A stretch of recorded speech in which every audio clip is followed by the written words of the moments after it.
Hello everyone. आज हम देखने वाले हैं 12th बायोलॉजी के थर्ड चैप्टर को, जिसका नाम है जनन स्वास्थ्य। इस वीडियो को हम 3 से 4 वीडियो में देखेंगे। तो आज हम इस वीडियो में देखेंगे जनरल इंट्रोडक्शन, प्रजनन स्वास्थ्य, इसमें समस्याएं तथा कार्य नीतियाँ, जनसंख्या विस्फोट एवं जन्म नियंत्रण, भारत में जनसंख्या की उत्तरोत्तर वृद्धि।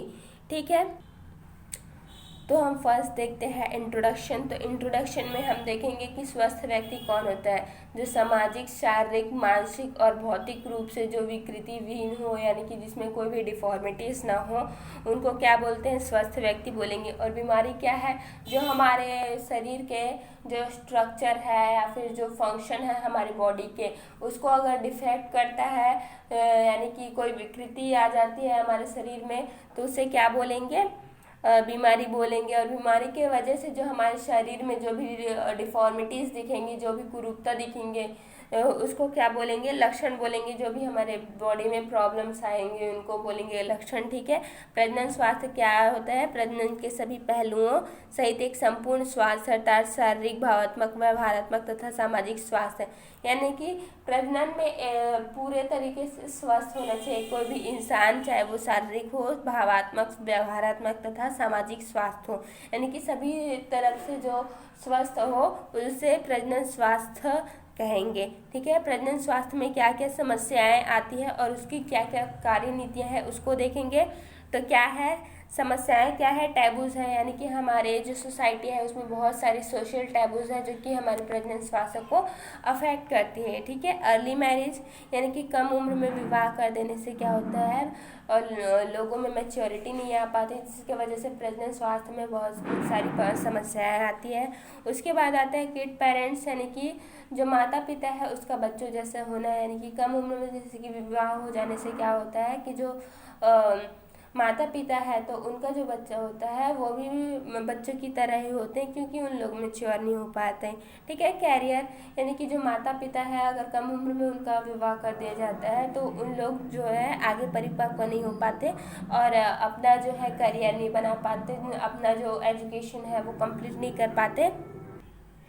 टीनेज लेडी, देन आता है टीनेज लेडी। टीनेज लेडी यानी कि क्या होता है, कम उम्र की महिलाएं। कम उम्र की महिलाएं जो होती है अपना जो परिपक्व नहीं हो रहती और अपने आप को संभाल नहीं पाती, क्योंकि उन लोग जो है उनको कम उम्र में विवाह कर दिया जाता है, जिसके कारण से। ठीक है, डिफॉर्मिटीज़, यानी कि कम उम्र में जैसे कि विवाह करने से क्या होता है कि जो उनका बच्चा होगा माता पिता का, वो जो है उसमें डिफॉर्मिटीज़ रहेंगी, यानी कि बहुत सारी कुरूपता रहेंगी। जो भी उनके बच्चे का जो अंग रहेगा वो सही से नहीं बन पाया रहेगा, या फिर कोई भी जेनेटिक प्रॉब्लम्स हो सकती है। ठीक है, maternal and infant mortality rate. Maternal and infant mortality rate मतलब कि क्या होता है कि जन्म मृत्यु दर, माता और शिशु का मृत्यु दर, यानी कि कम उम्र में विवाह से क्या होता है, जो बच्चा पैदा होता है और जो माता होती है उसमें जो है उनकी मृत्यु होने की चांसेस जो होता है बढ़ जाता है। पर्सनल हाइजीन, ये भी एक बहुत बड़ी समस्या है प्रजनन स्वास्थ्य में, हेल्थ ऑफ लेडीज। ठीक है, देन आता है कार्य नीतियाँ। प्रजनन स्वास्थ्य के लिए क्या क्या कार्य नीतियाँ बनाई गई है। तो जागरूकता संबंधी उपाय। तो जागरूकता संबंधी उपाय क्या, जो है हमारा राष्ट्र एक ऐसा नेशन है, एक ऐसा देश है जहाँ पर प्रजनन स्वास्थ्य के लिए कार्यक्रम बनाए गए हैं, जैसे कि 1951 में पहला परिवार नियोजन कार्यक्रम बनाया गया था। उसके बाद 1970 में क्या बनाया गया था, जनन एवं बाल विकास, ऐसा कुछ था।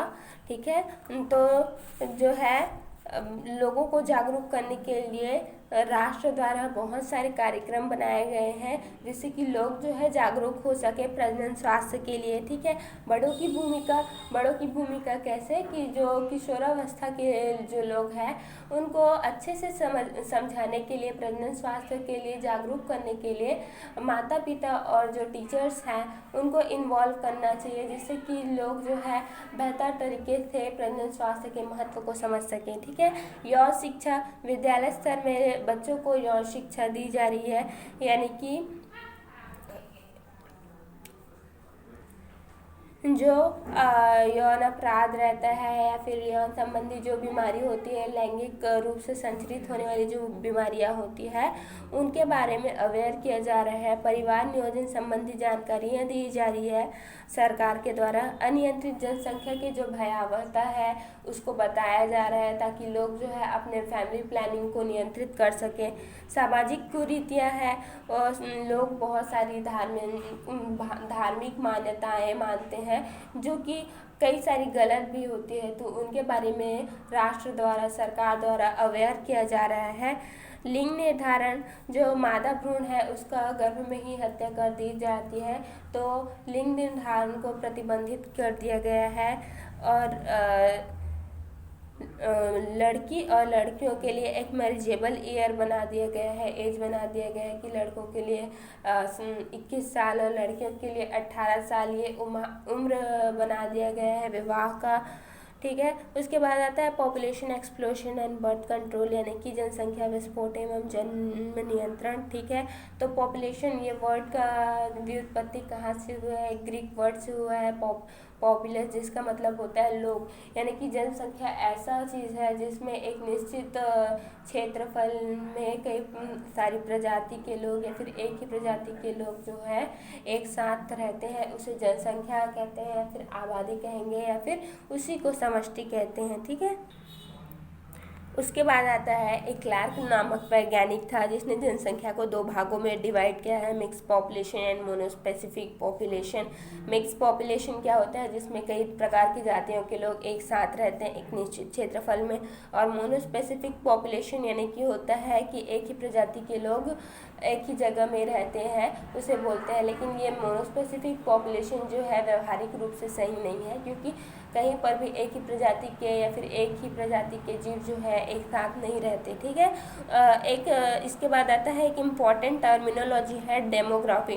डेमोग्राफी यानी कि क्या होता है? पॉपुलेशन का अध्ययन करने के लिए जिस वर्ड का यूज़ किया जाता है, जनगणना करने के लिए जो वर्ड का यूज़ किया जाता है उसे डेमोग्राफी बोलते हैं। उसके बाद आता है टोटल पॉपुलेशन, हमारे पूरे अर्थ में कितने पॉपुलेशन है उसको, तो आप स्क्रीन में देख सकते हैं, इसको मैं डील नहीं करूँगी।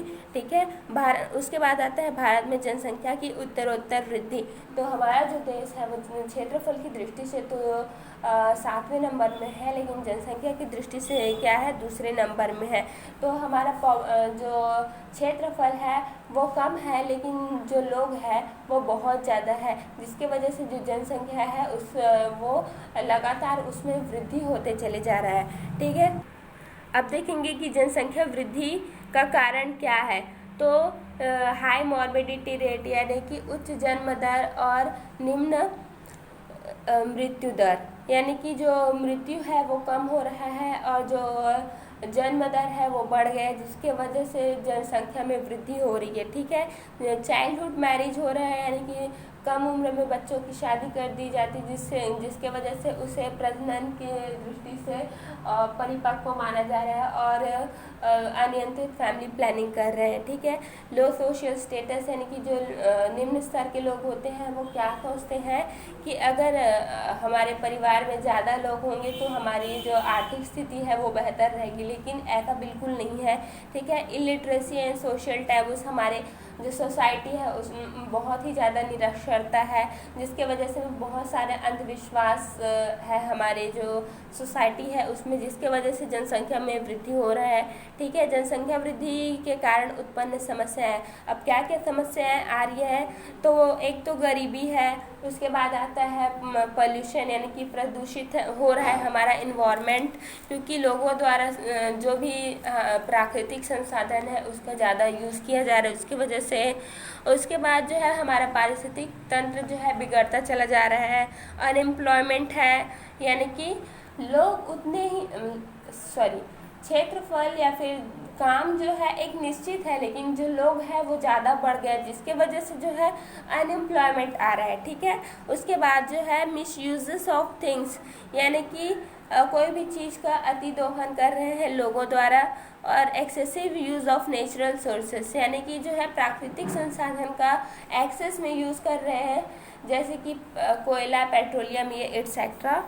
उसके बाद आता है नियंत्रण के उपाय। अब इसको नियंत्रित कैसे कर सकते हैं, तो विवाह की आयु को बढ़ा सकते हैं, तो ठीक है। उसके बाद जन्म दर को कम कर सकते हैं, यानी कि जो अनियंत्रित फैमिली प्लानिंग के भयावहता को बता सकते हैं, लोगों को शिक्षा का प्रसार कर सकते हैं। जो भी लोगों में बहुत सारी कुरीतियाँ व्याप्त है या फिर जो सोशल टैबूज है, तो उसके चलते लोग जो है बहुत सारे उसमें भ्रम है, तो उसको हम शिक्षा दे के उसको जागरूक कर सकते हैं, ठीक है। उसके बाद आता है जो अंधविश्वास है उसको हटा के उस अंधविश्वास के लिए को हटाने के लिए जागरूक कर सकते हैं, ठीक है।